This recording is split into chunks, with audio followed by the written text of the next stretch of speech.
میرا ایک فوتگی والے گھر جانا ہوا، کیا دیکھتا ہوں کہ ایک لڑکا بہت ہی زیادہ رو رہا ہے۔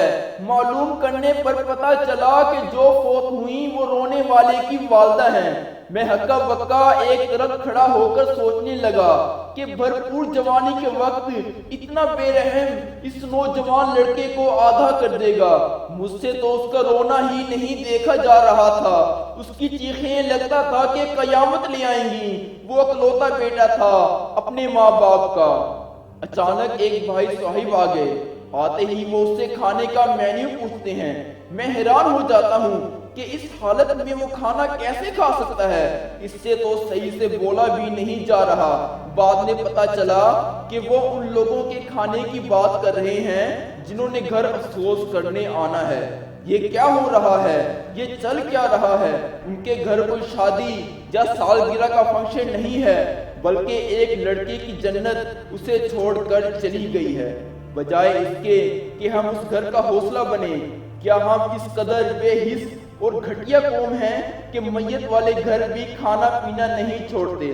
اور پھر جنازے کے بعد گھرونا کھیل شروع ہوا، ایک ایسا کھیل جسے دیکھ کر کسی غیرت مند کو موت آ جائے۔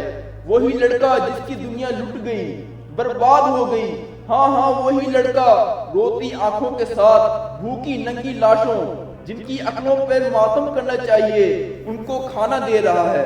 کیا ان کو شرم نہیں آتی؟ یہ غیرت سے مر کیوں نہیں جاتے؟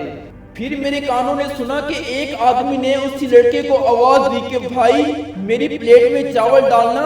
اف میرے خدا، یہ لوگ کون ہیں جن کے پیٹ نہیں بھرتے؟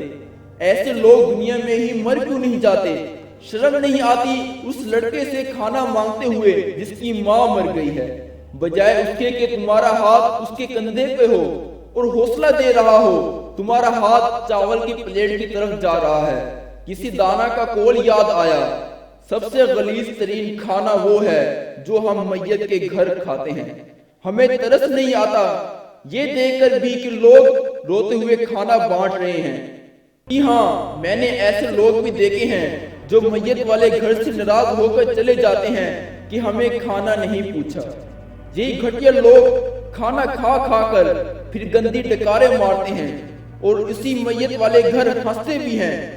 تمیز تہذیب کی تمام حدیں انہی لوگوں نے پار کی ہوئی ہوتی ہیں۔